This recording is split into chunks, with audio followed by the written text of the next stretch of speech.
Hey guys, I got a few votes in asking for me to do a live, so I'm agreeing to do it.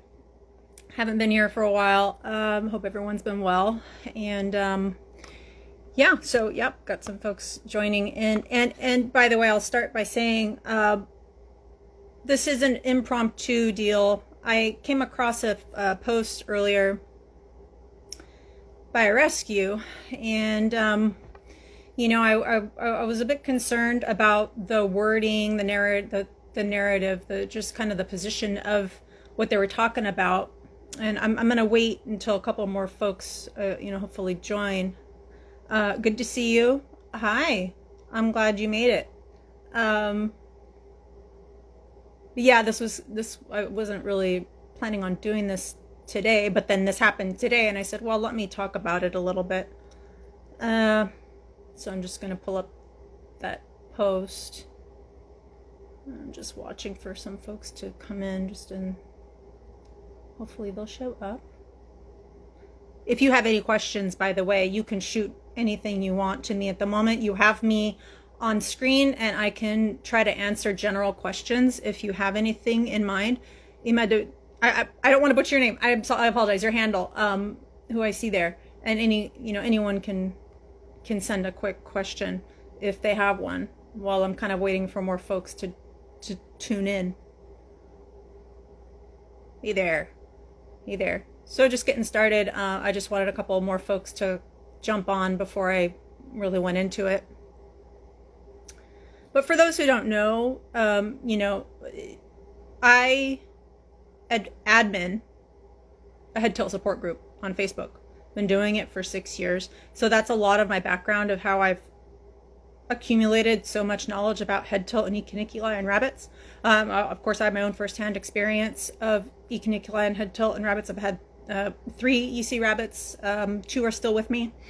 But in addition to not just my firsthand, because I never just go off of what my firsthand experience is when I talk to people and give advice and guidance to other people. It's from mostly through the head tilt group that I run, and all my research, my hundreds of hours of research into the subject matter.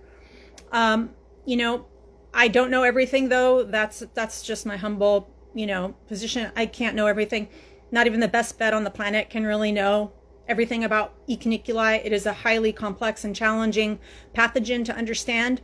It is an emerging zoonotic pathogen. A lot of people don't even realize that. Doesn't just affect rabbits, although the specific subtype, genotype of E. cuniculi, the species, that microsporidian species, affects rabbits specifically, but there are other strains, other genotypes that affect other organisms, including humans. And so not going to get into that at the moment, but if you have questions about zoonotic transfer and things like that, I'd be happy to try to answer those for you. Oh, Michelle, hi. So Michelle has a question. Do you have any experience with rabbits that self-mutilate? I've gone through all the medical... Yeah, so Michelle, this is targeted. This conversation is just about E. cuniculi and head tilt today, because I had some commentary that I wanted to address that is kind of been posted online, and it was information that I wasn't exactly pleased with, and a reason why I say that is because it has a position of, well, if the bunny parent didn't know or doesn't do certain things, that means you're inevitably going to have a rabbit that could have developed head tilt or be infected with E. cuniculi. So the post goes as such. I'm just going to get into it. The graphic says, don't be shocked that your rabbit develops a head tilt if you haven't taken EC seriously. EC stands for E. cuniculi in rabbits. And so the post goes on and says, EC is a parasite that affects rabbits' central nervous system. Here's a fun fact. It doesn't just infect the rabbit's nervous system. It can infect multiple organs in a rabbit's body. It is systemic. It's not limited to just the brain. But what happens is the infection, once it reaches the central nervous system, does in turn create or manifest clinical symptoms in the rabbit, which include head tilt, which include vestibular syndrome, and other symptoms associated with it. So that's kind of one thing. One thing is, well, it's a brain parasite. But the thing that people don't realize is it's not just a brain parasite. It has manifests in other parts of the body. Let me see what I have here. Yeah, so okay. Yeah, so there's a lot to go over. The thing is seroprevalence, which is, do rabbits carry cuniculi on as chronic carriers or acute infection carriers? The post, going back to the rescues post, they said, we often hear that most rabbits have had contact with EC, but this is inaccurate. We test our rabbits in the rescue, and we can say that the last 100 rabbits, we've only had 6 rabbits infected. So that means that they have 6% of their tested population infected with E. cuniculi through testing results, through diagnostics. But around the world and in various populations in different countries, that rate varies. And so when they said, well, we don't have this problem, we hardly have any rabbits that come in with E. cuniculi, that the generalization shouldn't exist where, oh, well, that means that every rabbit around the world this statistic applies. It doesn't. There's a lot of information, there's a lot of scientific literature that indicates higher seroprevalence, which means higher infectious rates in rabbits in different countries around the world. And so that was another kind of comment that I had about this post. And then they say, well, we won't put an EC rabbit into a non-EC home or vice versa. So there's the concern about, do I bond or do I introduce a rabbit who's, to your knowledge, not infected with E. cuniculi, but can I bond an E. cuniculi rabbit with that rabbit? And there's a lot of controversy and a lot of debate about that topic itself. So it's really hard to give guidance about something like this, because you could actually do it various ways. And because a lot of rabbits are in fact infected without symptoms, doesn't mean that they have symptoms. It just means they could be carriers. They could be infected, subclinically. And just because they don't have outward symptoms doesn't mean that they're not infected. So they could be walking around being carriers and shedding their spores in the urine, which is how it's typically transmitted. And they could be, spreading infection around to other rabbits. Whether or not you should bond or put together a known non-EC rabbit with an EC rabbit is a tough question to answer. Ideally, you don't want to. If you have an EC rabbit and then you have another EC rabbit, it's probably best to keep those rabbits bonded in together and, around each other. But then there's the argument that immune competent rabbits that have strong immune systems, could potentially be housed with EC rabbits, and they may not ever contract it. They may not ever be affected by E. cuniculi just being alongside or living with these rabbits. So there's a lot of debate and misunderstanding about all of that, but there's also not the right or wrong answer to all of this. It's very complex. It's very challenging to not only guide people through what the disease is about, what they need to know versus what's out there. Google is like the worst place to go. To try to Google information about E. cuniculi yourself is a nightmare. And I'm pretty much like the Google filter because of all I've accrued over the years. And the information's all over the place. It's not really consistent. It's not fully understood to this day, even in the scientific community. And among veterinarians, it just really varies. People have their own interpretations about what the disease is, about what the organism is. And a lot of times it's not even really accurate, but it's because what people understand. So I want to go back to this rescue post. At the end of it, it says, we take EC seriously, as they should, and that's great. But then they say, we wish it was taken more seriously in the rabbit community. Okay, I'm the first person to say that there's tons of people in the rabbit community that take it very seriously. tons of people want to get information about it. Tons of people come to me and go, what do I do? How do I prevent it? Or how do I treat it, or anything to that effect. Once a bunny parent or owner learns the word, encephalotozoonosis and cuniculi in rabbits, they want to learn automatically what that is, and then they learn how serious it is, and they want to do everything they can to help protect their rabbit from it. So I just find that statement a little interesting, like underestimating the rabbit community, that, they're not in tune, or they're not really taking it seriously. No, I know tons of people that are taking it very seriously. And no, we don't want to wish it on any rabbit. Absolutely not. But then they imply that, well, if you can destroy a rabbit's life which again, something that was otherwise preventable, if you put non-EC rabbits with EC rabbits together. Again, it's also possible, and ideal, you could say, to put known EC rabbits with other EC rabbits, but it is not feasible. It's not something that you can do in the real world. It's not practical, because in a lot of instances, people are not getting their rabbits tested for cuniculi. They have no idea what the status of their rabbit is when they first adopt them, or take them to the vet, or anything. They don't know what the status is unless they get their rabbit tested. And there's a lot of issues around testing too, because that data may not be 100% reliable. So it's really complex and challenging, this topic and this subject, this disease, this organism.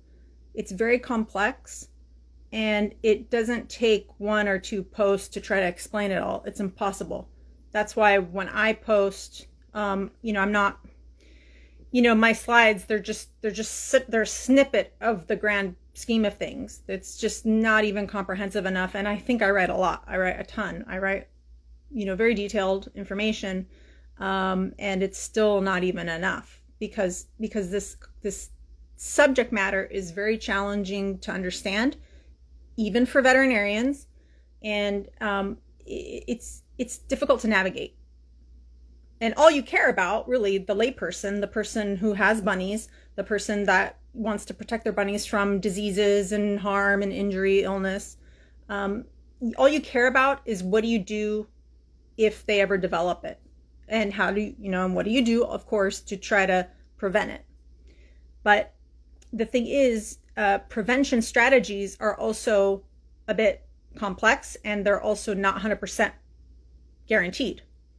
And that's kind of also what that rescues post is implying, is like, oh, well, we do our biosecurity protocols, we never have EC rabbits. It's like, okay, well, again, maybe that works for you, maybe that happens very well for you, but that is not applicable across the board around the world. It's just not possible, because you cannot, in uncontrolled situations and environments, you can't disinfect grass, right? You can't, and your rabbit, if they go outdoors, indoors, it doesn't even matter if the rabbit's outdoors or indoors. Obviously, I advocate for indoor living, but I'm saying if they have access to the outdoors doesn't necessarily mean that is the only risk. There could be many ways. Oh, hi, Dr. Chan. I'm sorry. Let me see if, hi, Dr. Abraham. Oh, thank you for being here. I was just talking about, there was a post that went up. Hi. Oh, it was so great to see you. Please, can you chime in? I would love to hear from you. If you have any comment about anything that I say, even correct me, because this isn't just about me telling people things. I want people to engage and either ask a question, or if there's something that I may be saying that is different than what you understood, bring it up. I'm always appreciative of that. So I just want to make clear, as far as my commentary goes about what the rescue said, is because they imply, at least that's my understanding of their post, and I can tell you what the rescue name is. It's Baby Blue Bee Bunnies. So they're a rescue based in Scotland, and again, they wrote a post with the graphic that says, "Don't be shocked that your rabbit develops a head tilt if you haven't taken EC seriously." Okay, does that mean that, well, so every bunny parent is just not doing enough to protect their rabbit, but they are, right? It's like, what is this real, what are we talking about here? What is the message that they're trying to say? And, and frankly, they didn't provide anything as far as helpful prevention strategies, which could be more than one thing. And the thing that also is surprising to me is they said that disinfectant isn't effective, but that's not true. There are tested disinfecting methods such as 1-to-10 bleach solution that does kill EC spores on contact after 30 seconds. That is scientifically tested. There's literature that documents that. So I don't know why the claim is there that, well, you can't disinfect. Maybe they were trying to say, well, you can't disinfect grass. No, you can't disinfect grass, but you can disinfect the areas of the controlled environment that the rabbit's living space is in. That you could do, but again, that takes very careful effort and technique to make sure that you're not pouring bleach into their living space. That's not what you want to do. You have to take there's a method and there's an approach to do it. I'll try to write something up in the near future about that. But a very simple way to disinfect items that are not porous, like dishes or litter boxes. Litter boxes is the perfect thing to try to disinfect. You want to cleanse first. So typical soap and water combination to wash the litter box. And then if you decided you wanted to disinfect, and the reason for this is to mitigate spore load in the environment. Any active spores of E. cuniculi in the environment, because this organism is environmentally resistant, it can live outside of the host, meaning the rabbit. It can live outside of the rabbit for at least a month and longer.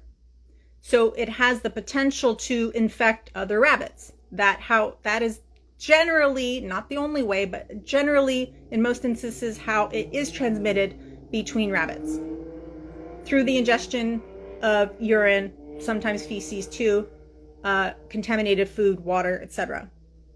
So that's why it's important to take these measures to mitigate the environment and keep it not only clean but potentially disinfected on a periodic basis. You don't want to go crazy pouring bleach all over the place. That's not the goal. The goal is to apply safe methods that are safe for the rabbit. And so back to the litter box, you could take a spray bottle. You can do 1 part bleach to 10 parts water. Must be water, by the way. You do not mix bleach with anything else but pure water. And then you mix it up very well. Take the litter tray out of the living space. You don't do the disinfecting where the rabbit's still there, or you do the other way, which is you take the rabbit out. But better to take the litter tray out of the environment, do the spray down, let it sit for at least 30 seconds. Then you do a thorough washing off of that solution. Make sure it's fully dry before you reassemble that litter box and put that litter box back into the living space.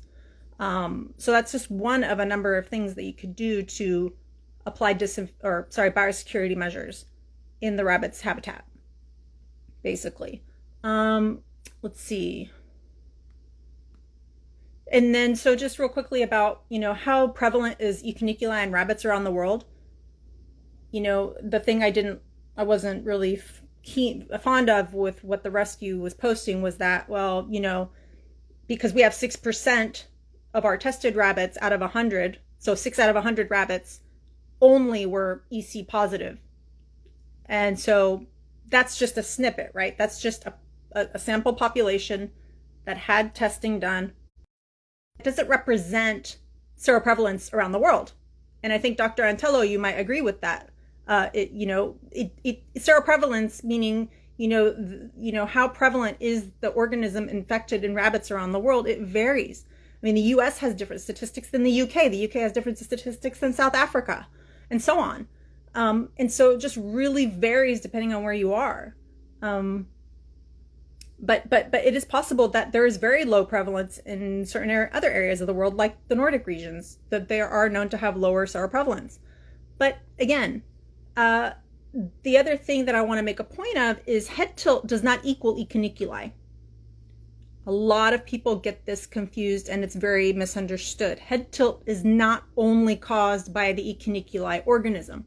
It is caused by a multitude of etiologies, other diseases or trauma, injury, masses, neoplasia.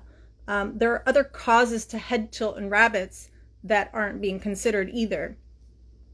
So when a rabbit does develop head tilt, we could assume E. cuniculi is a possible cause, but it should not be honed in as the only possible cause. There must be other considerations to take into account by a veterinarian. And always, always, whenever you see a head tilt develop in your rabbit, any rabbit, take them to the vet.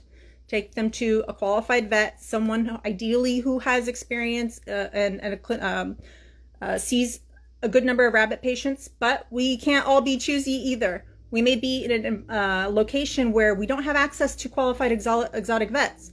So the next best thing is you find a small mammal veterinarian who may have interest in rabbit medicine.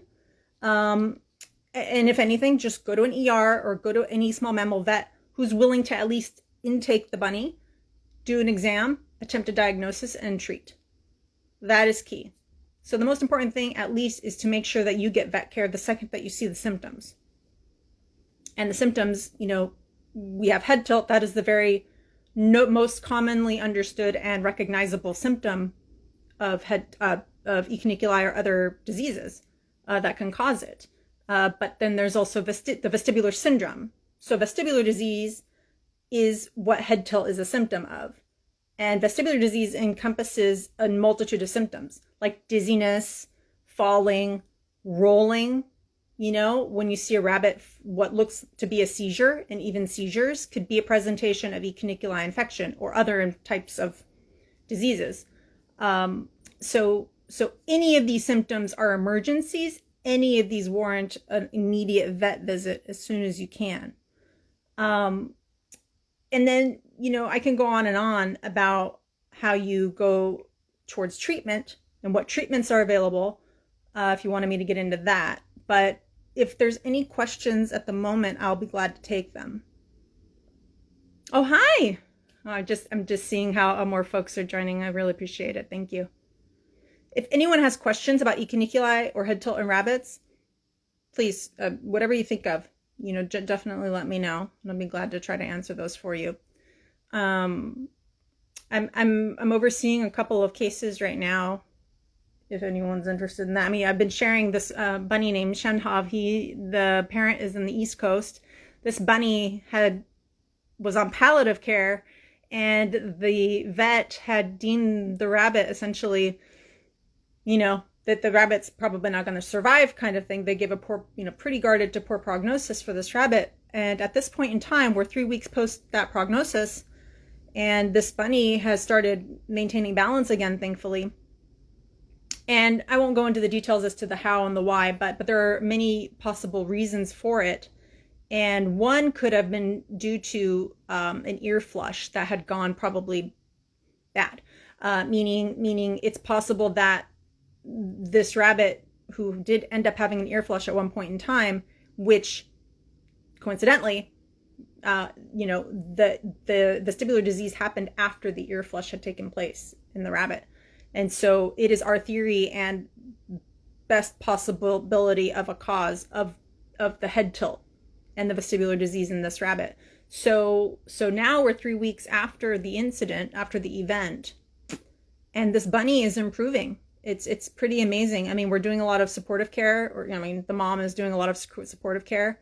And so far, this bunny isn't ready to go yet, which is the best thing, just a real fighter, really demonstrating the will to live, which is amazing. And, it's not to say that something couldn't happen. Something could easily happen, but we're taking this day by day. And this is what I encourage a lot of bunny parents that I consult with.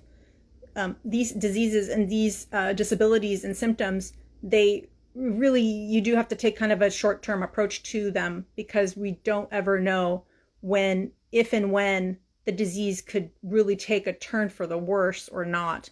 But the goal is always to be cautiously optimistic about the process, about the supportive care, and about the bunny themselves.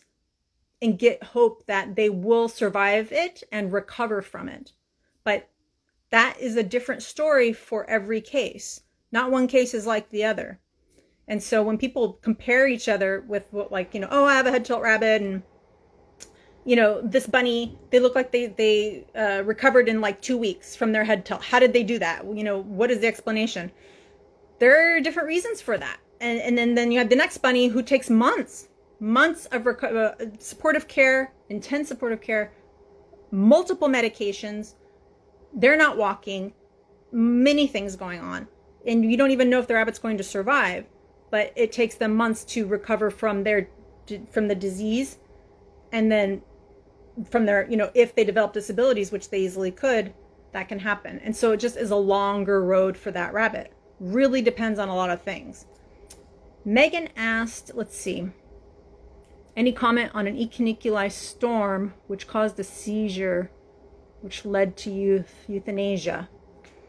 I mean, are you referring to like a cytokine storm of the spores? I'm trying to understand what the question is. Seizure, if it's caused by cuniculi as the primary etiology. So if that is what is, if there's encephalitis in the brain, severe inflammation of the brain, seizure could occur. Seizure typically tends to be the advanced stage symptom of cuniculi infection. So survivability at that point is very, it's usually guarded. But I want to understand your question a little more, Megan. Because you said it led to euthanasia. Did that happen to your bunny? I'm not quite sure how to answer that. And I'm sorry if it was your bunny for your loss. But seizure is a very serious presentation, not just of cuniculi, but other disease, potential causes. Oh, let's see. That's interesting. I don't know. Oh, I'm sorry. I got a request and I didn't know what that meant. Were there any other questions though? Or Megan, again, I really want you to reiterate or rephrase the question so that I can answer it better, if you could. But the storm, I mean, there are so many factors that play a part in an cuniculi infection in a rabbit, and that a lot has to do with their immune function. A lot of it has to do with, are they already immunosuppressed? And was that then the trigger for an cuniculi infection to manifest itself and develop symptoms in the bunny? Because people don't realize also that cuniculi is not the only thing that could exist as an infection in a rabbit. There could be co-infections, such as ear infection is a very common presentation. And so what can get confusing is people can go, oh, well, this looks like cuniculi, I have to treat for it. But they're not looking beyond that potential diagnosis, right? There could be all kinds of other things going on in that bunny that we don't know about. That's why it's so important to get to a vet, be willing and able, while it is costly, and it can be costly, there has to be considerations to get diagnostic work done. Some diagnostic work done for that rabbit so that your vet can do a better job at trying to diagnose your bunny. They can assume cuniculi, but if they assume that and treat, that's okay. We can do that empirically. We can do that based on that presumption because of what we see, but are they missing something? And more times than not, in my casework, that is what the case is. It is more than one thing going on in the bunny. There are cases where there was discovered in CT scan or X-ray or blood work that something secondary was taking place. Or there was a disease going on that suppressed the immune system so much that while they were carriers of cuniculi, the cuniculi wasn't even a factor in the symptoms until after the immune suppression. So then after that, the cuniculi infection became active and manifested symptoms in the bunny.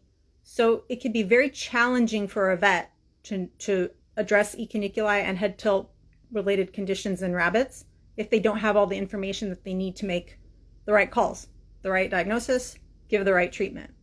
Because I'll tell you, I don't know how many times I've overseen cases where a rabbit was sent home with just Panicure. Panicure is the standard medication to treat E. cuniculi in rabbits, but they got nothing else. And that is an issue because we could be missing something. And we're not addressing other parts of the disease, like the symptoms and the inflammation. So the other thing that would be helpful if you would ever have an E. cuniculi rabbit and you went to the vet prescribed Panicure, but what's the other thing? The other thing that would be likely needed is an anti-inflammatory medication. The most common one prescribed in rabbits is meloxicam. Some people know it as Metacam. Metacam is the brand name, has a few different brand names under that generic, which is meloxicam. And that is typically prescribed to help assist with the inflammatory process because E. cuniculi is an inflammatory disease. It causes extreme inflammation in the infection sites, in the organs that it infects. That in itself is what causes symptoms, and that in itself is what causes the damage to the organs that are infected. So you wouldn't know any of this, right? Until you saw outward symptoms of head tilt, of eye shifting, which is called nystagmus, falling down, being very dizzy. These are all typical presentations of E. cuniculi, but there are other causes that can cause similar symptoms too. So it's always important, again, to get vet care, get as many diagnostics as you can afford. I mean, we're not trying to break the bank here, but we're trying to get some data. We're trying to get some information so that a vet can make better calls and give your rabbit the best treatment that they can give them. Because bear in mind, there are issues, the vet community, vet medicine, they have restrictions, especially with antibiotic use and dispensing. So, we could, if they suspect that there's an ear infection that's causing the disease, like the head tilt, because ear infection causes head tilt too, keep that in mind. Without testing, without physical evidence also, they'll be hesitant to prescribe antibiotics to your bunny, unless they had something to kind of justify that. They won't just preemptively, most of the time, prescribe antibiotics as a preemptive measure, as something to, we suspect it, here are some antibiotics. More often than not, they're not willing to do that because of the regulations and the protocols they have to follow in medicine. So be willing, if you can, to get whatever diagnostics you could afford that are relevant to your rabbit, to get to the most confident diagnosis, whether it's E. cuniculi, whether it's ear disease, whether there's a brain tumor, we don't know, but that would require advanced imaging to know that. But it's whatever, if your vet recommends it, do your best to see if you could meet that. You could attempt to get that so that you can have your vet help your bunny best, really is what it is. Okay, my God, I didn't get any clarification on your question there. Let's see. Oh, Michelle. Oh, I'm sorry. Just going back. Yeah, Michelle. It's okay. My sister is okay. I don't know if I have to charge something for my work. I know people love to hit me up for free advice, but I'm not a vet, for one. Two, so really go to your vet if you can. And two, I spend a lot of time doing this work on the back end, behind the scenes. I consult with a lot of people, and I have to prioritize folks that actually, it's a low cost fee. I really charge a fraction for all that I do, but I have to charge it. So just know that. And if you have any interest, then definitely private message me if you have that interest as well. Okay. So were there any questions or anyone have any comments about, like, what do you think you know about E. cuniculi, or what do you think you have questions about E. cuniculi in rabbits? Do you have a rabbit now who has head tilt or has E. cuniculi or has other medical problems that have caused vestibular disease? Go ahead and share that. And let me see. Thank you so much, Catherine. Really appreciate your comment about the educational content. I know I haven't been able to do as much lately, guys. It's just been a lot going on. And like I said, I have my workload that I have to prioritize. It's a little difficult, but I'll do my best to try to get more out. And if you have anything that you think of that you want to send me as ideas, go ahead. I have 10,000 ideas. It's just a matter of putting it down on a graphic and getting it out to you guys and writing it up. But I have all kinds of topics that I could talk about. So if really think of anything that you can ask, because this is like the perfect time to do it. And but really primarily the reason why I wanted to do this today is address that post. It's just a bit of a interesting headline.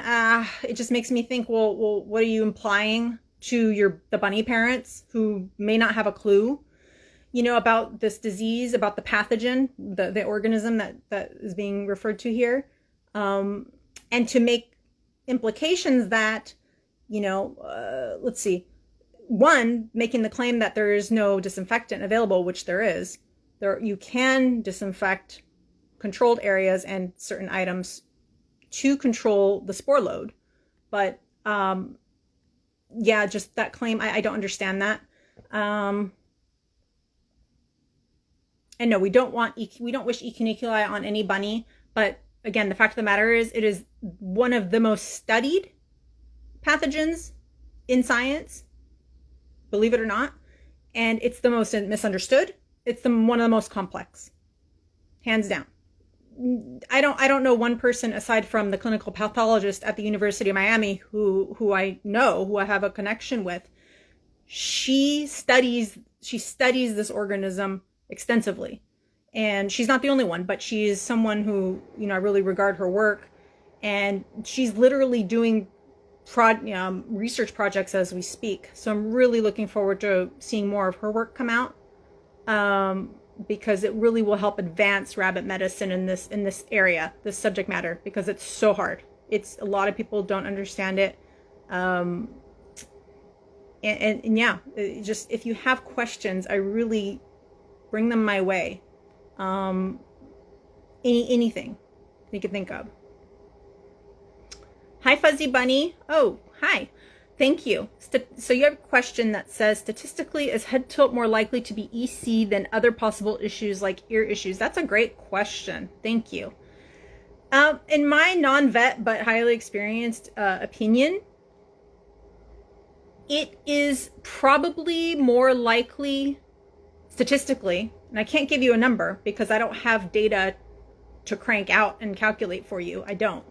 But based on observations, over time, over the hundreds and hundreds of cases, it seems that E. cuniculi could be the predominant cause of head tilt in rabbits. But the close second is ear disease.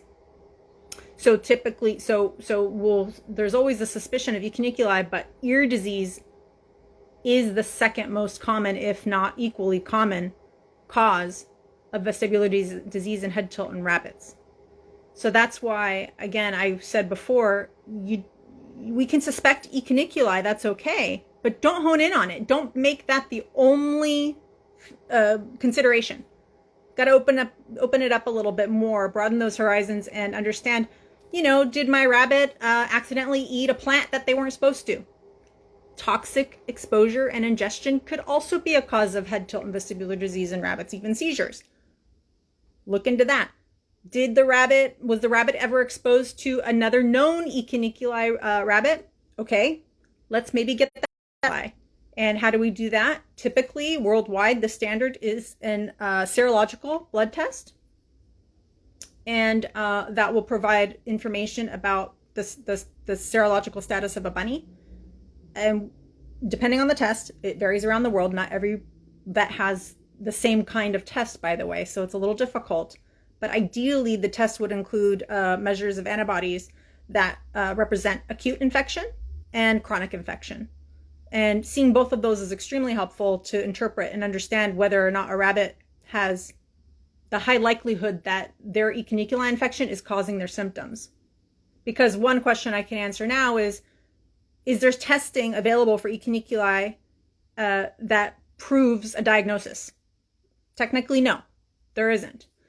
The closest we have is the serological blood work, the blood test. It's called an ELISA. It's an antibody assay test that is widely available, but there are different types, and so it can be difficult also with the results to interpret. Even for vets, it's difficult to interpret because it's not diagnostic by nature. It provides insights as to the infectious status of the rabbit.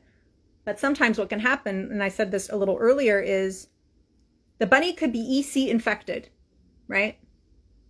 But it's possible that the EC infection is not causing their outward physical symptoms. Believe it or not, it's possible. They could actually have co-infections occur, such as ear disease. So it's possible that maybe ear disease became so, progressed. And I think I have someone here who knows a little bit about that. Hi, I see you. Great example is advanced ear disease, which can in turn suppress the immune status of a rabbit. Immune suppression typically manifests active E. cuniculi if the rabbit was already infected, meaning just a chronic carrier, a latent carrier even, that never had symptoms otherwise. So hi, hi Shinhab. And so it's possible. That's just one of many scenarios that could occur, is a rabbit can have both E. cuniculi and something else going on. And I've seen that so many times, even after the fact, even after treatment started for just E. cuniculi. And then when I convince a parent to say, well, can we do some more diagnostic work? Your vet shouldn't say no, because that is something that they would want to do, and would provide evidence to either suggest that there is something else or to rule it out.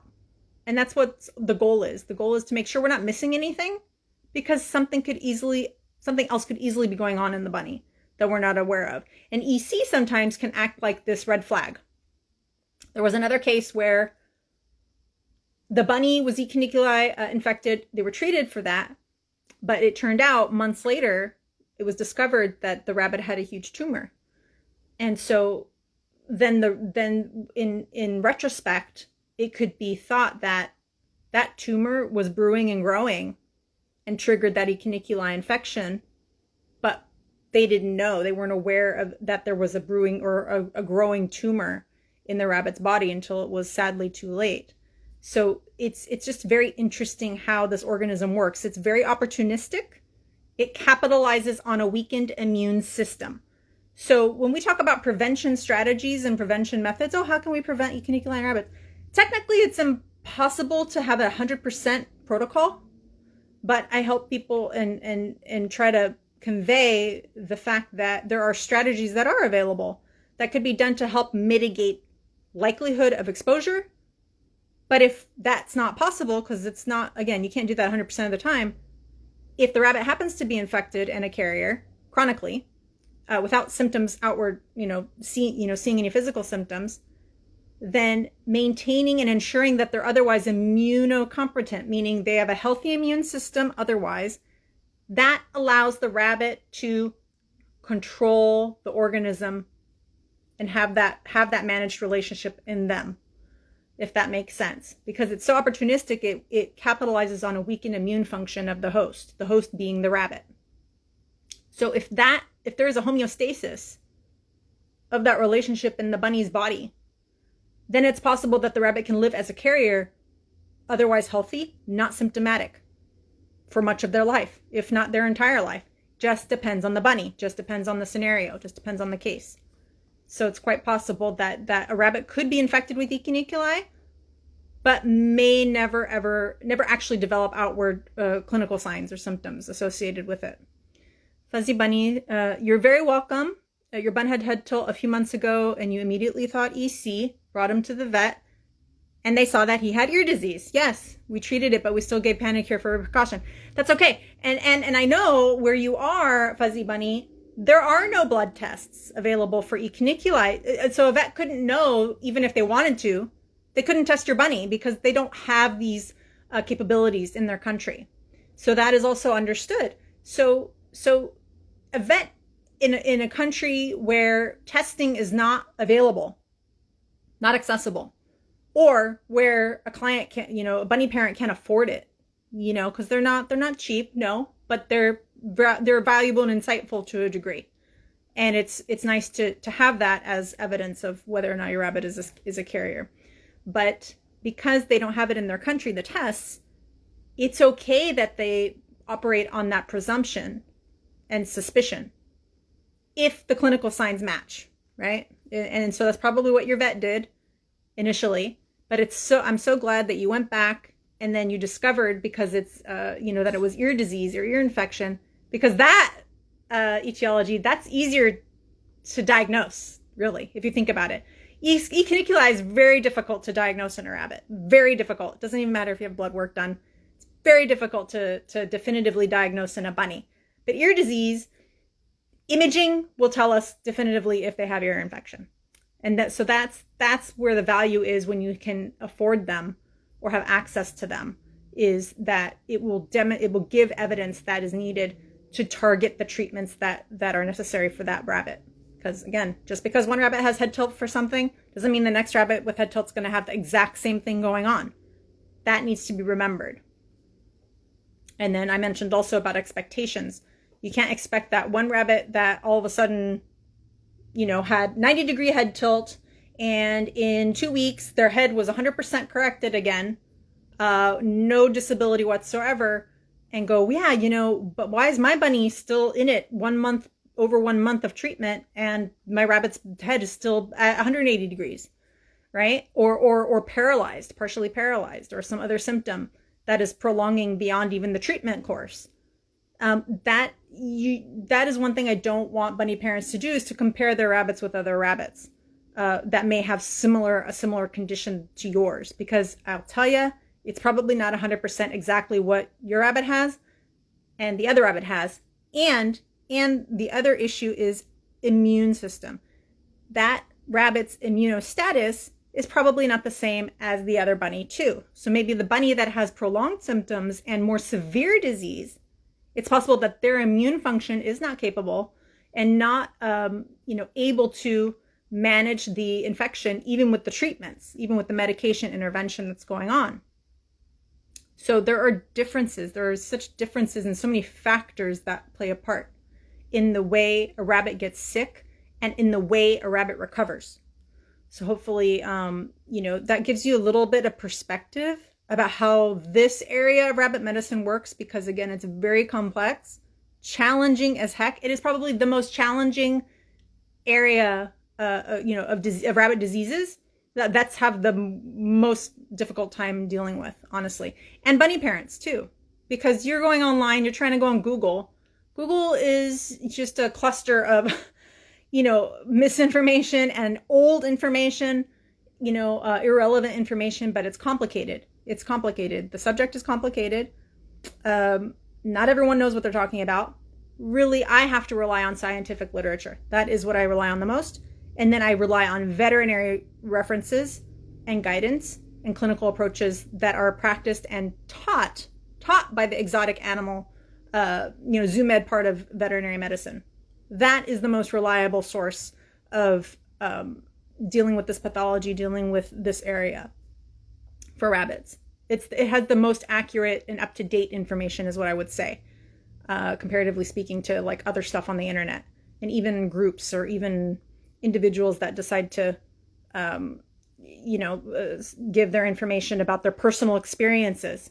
And a lot of people do that. They'll share online on social media, here's my head tilt bunny, here's what I did, here was my treatment plan, here's how long it took, and make it seem like every bunny can fit that, right? Like every bunny should be expected to go through the experience that rabbit did, which is absolutely not the case.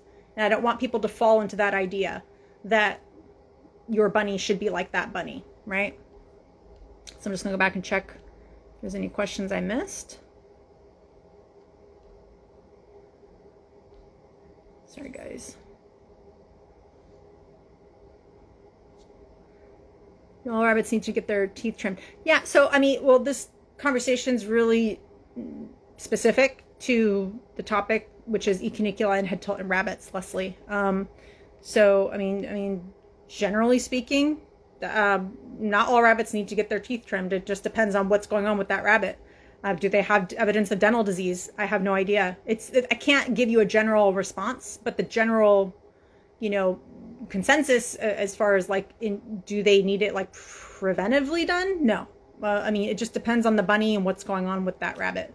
You know, do they need it? But typically through a rabbit's appropriate diet, high fiber, intake of hay, grass hays, typically that, as long as they have unlimited access to grass hay, be it timothy, oat, orchard, whatever, it is that process where when they ingest it and they eat it, that should naturally keep their teeth trim enough. But doesn't mean that dental issues could not occur. Of course they could occur. So if you have anything specific, that you need to talk to your vet about, I would advise that you do that. But as a preventative or any sort of general broad statement, I mean, no, they don't need to get their teeth trimmed, but they do need it if they are diagnosed with something such as dental disease or any sort of overgrown tooth issue. That's just a matter of what the vet diagnoses your rabbit with. So I can give you that. And then if you want, real quickly, guys, just to, talk about any sort of prevention strategies for E. cuniculi. Again, I reiterate, I don't want you to think, if other people imply out there that there's 100% way to prevent E. cuniculi, they're wrong. I do not stand by that position at all. It's always possible to get any pathogen from anywhere. I mean, just like RHDV virus, that is a very hardy, it's a fatal virus. It's not the same as E. cuniculi. It's not, it's even, environmentally resistant. E. cuniculi is also environmentally resistant. So it can last in the environment at least a month. And then in different environments, like in wet and humid environments, it lasts longer. It can be more resistant in the environment for a longer period of time, meaning it's still active. It still could be infectious. So there is that issue. So what could you do? I did mention before about the 1 to 10 bleach solution that you can create. Again, must be diluted. You do not use direct bleach. Absolutely not. It must be diluted 1 part to 10 parts with pure water. You don't mix it with anything else. And then take those non-porous items like litter trays, like hard plastic items, like food, if they're food bowls, whatever. Take it out of the environment, do the cleaning out there so that the bleach smell doesn't stay within the living space. You let it soak for 30 seconds on contact with the item that you're trying to disinfect. Must rinse thoroughly with pure water. No exceptions. And you don't want any bleach residue staying on the item. Then you dry it thoroughly. Take a sniff of it. If it still kind of reeks of the bleach solution, do another full rinse. If you have to, even after, do kind of a mild soap and water run if you need to over that, and then do a full dry, then return the item to the living space for the bunny. If you had a question about disinfecting materials, a lot of people ask me that, actually, where you have blankets, pee pads, you want to try to disinfect those items, but you have to launder those. So depending on how saturated it is, like the pee pads, towels, blankets, whatever it is, that materials that you're using in your rabbit's living space, if it's saturated with urine, depending, you could decide to either toss it, but really you don't want to. You want to try to salvage and just clean and disinfect. So you have to wash it first and then the quote unquote disinfecting. Depending on the material, you could do a hot wash. So heat kills E. cuniculi as well. It inactivates the E. cuniculi spores up to over a certain degree. I think it's 56 degrees Celsius and higher of water temperature so it's like pretty much a boil. But hot water wash, exposure of at least 30 minutes. And in a hot water wash, if you could bleach those items, then you don't go crazy, just a decent amount just a little amount of bleach to add as a disinfectant. And then hot dry in a dryer, or sun dry under the sun.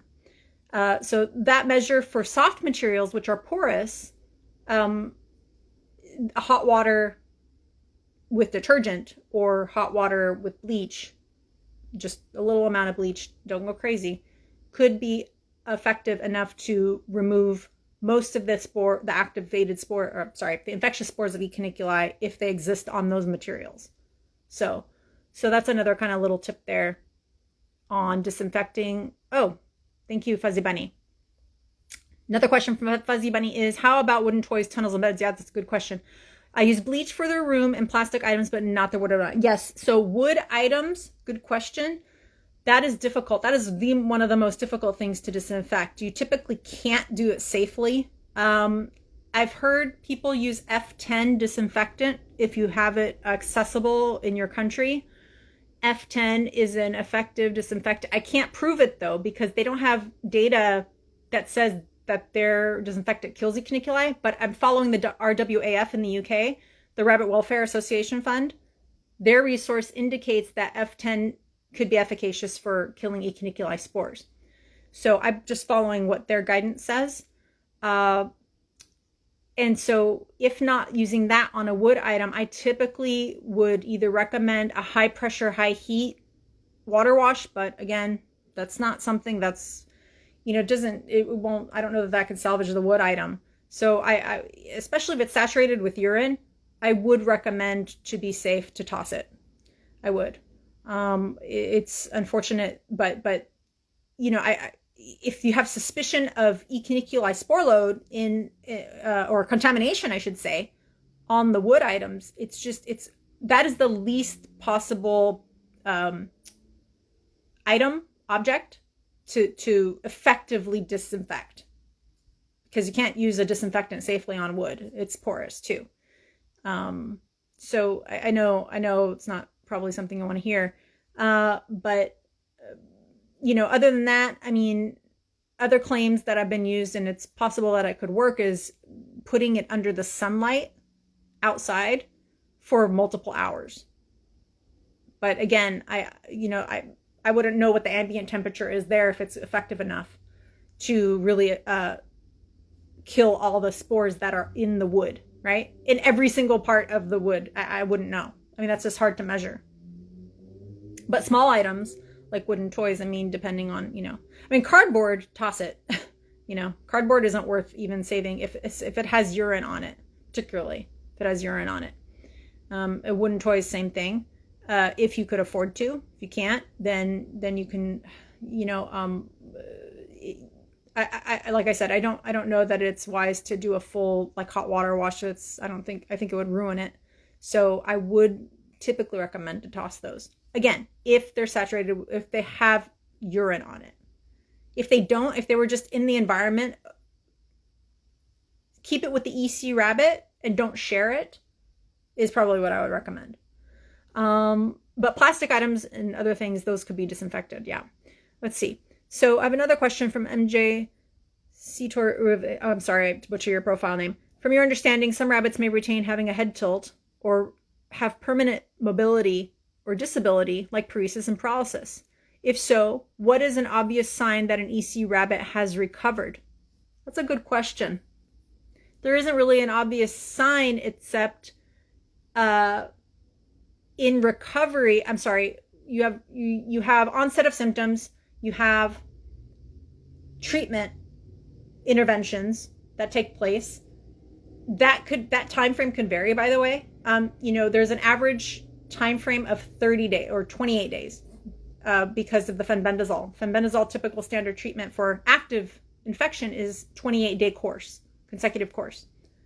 But there are instances where a rabbit may need a second 28-day course, or maybe a longer administration of the drug. When a rabbit has head tilt, we don't know if that head tilt is going to be permanent or temporary. When do we know that it goes from a symptom to a disability is also a little gray. It's like a gray area to understand. But someone like me who's observed so many cases over the past few years, one way that I would deem a rabbit recovered is when they resume their appetite is considered their normal again. Fecal output is their normal again. Urine output is their normal again. Mobility, there is no progression in the improvements of their mobility. So there could be a certain period where it's pretty stagnant. That would be considered, that period of time where I have back to normal appetite, back to normal fecal output, back to normal bright, alert, responsive. So the vital kind of assessment in a rabbit, you want to make sure that they're bright, they're responsive, and alert, and that tells you that, hey, they're aware of their environment, they're responsive to their environment, they're responsive to others around them, they have interest in their space, in the in interacting as well.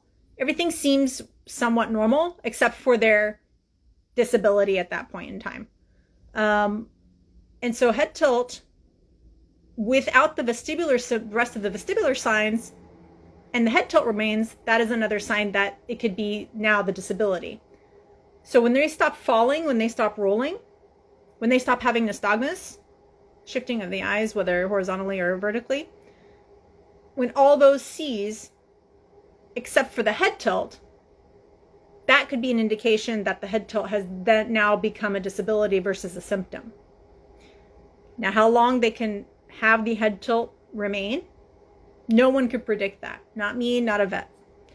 It's always, a matter of observation and understanding that it's possible that it could be permanent. But guess what? It also could be long-term temporary. There are a number of rabbits who post-treatment have a head tilt, but then over time, once they regain their equilibrium and balance, and practice eating again and doing everything kind of mostly self intake of food versus us assisting them and supporting them, they slowly but surely could gradually correct the degree of head tilt. And then there are other strategies like alternative modalities such as acupuncture, laser therapy. More and more bunny parents are electing these options to get other modes of treatment for their rabbit to rehabilitate them. That is encouraged. I'm seeing enough evidence, at least anecdotally, to say it should be considered, because more often than not, we're seeing some level of benefit, but that doesn't mean that every rabbit will get a benefit out of that. It doesn't guarantee either that a head tilt could ever be 100% corrected, because that cannot be guaranteed. It doesn't matter who's saying it. They cannot guarantee that a rabbit's head tilt will ever 100% correct back into the normal position. It's just so hard because we don't know. We don't know the extent of vestibular damage that's occurred, and other factors. And I hope that answers the question also about paralysis. Same thing.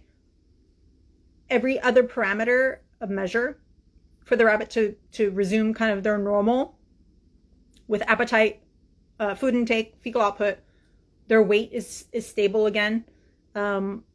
They may be partially mobile, maybe not completely immobile, but maybe partially mobile. But they have adapted. They've adapted, and we are not seeing progression going worse, but we're also not seeing it better. So it would be that point in time where the rabbit's stable enough and demonstrates stability that it would appear, and the vet, obviously I can't be the one to make those calls. It's a vet's call to make that assessment and say, the rabbit appears to be disabled now. We're no longer in treat active mode. We're no longer in active disease mode. We're in now disability mode. And this is now presenting like a disability going forward. And so, that timetable varies. Again, I can't say that enough, that just because one rabbit was no longer paralyzed after 2 months doesn't mean the next rabbit's going to have the same result. It all varies. Recoveries vary significantly per rabbit. Hopefully that answered that question. Someone said, I think I know, Fuzzy Bunny, I think I know someone who can get F10. Okay, well, I hope you could. I hope you can source that. That would, that is a really pretty safe disinfectant to use. It just doesn't carry the same risks as maybe bleach would. So that's why I think F10 is a good option if you have access to it. Not everyone does, but if you could get that, then that might be of help for we're just talking about mitigation of the environment. We can't say that we can obliterate and 100% remove all possibilities of contamination with the cuniculi organism spores. We don't have these, maybe I should invent it, right? Like a detection, a little EC detector, so I could scan people's environments and say, oh yeah, I see a whole, a huge heavy load of EC spores in this area. We need to disinfect it, so it's a pipe dream. Maybe I'll invent that in the future. I'm glad I made somebody laugh. Okay, guys. Well, it's getting dark over here. I'm in California, so I don't know if anyone had any other questions or comments. If you don't, then I could wrap this up, and then I'll try to do another one another time. So if that's all, it's all for today, then I really thank you guys all for joining me and asking the questions that you had. Oh, you're so welcome. Thank you so much, you guys. I think we'll cut it now, and then if there's anything that you need as far as ideas, topics that you want me to talk about, just private message me if you could. If someone needs my support, case management, case review, working with your vet even, because that I can do as well as a consultant, you can reach out to me as well, and we can talk about your rabbit's case. But otherwise, I hope that every bunny stays healthy and happy, and we'll touch base again soon, guys. Have a great night. Thank you so much for joining.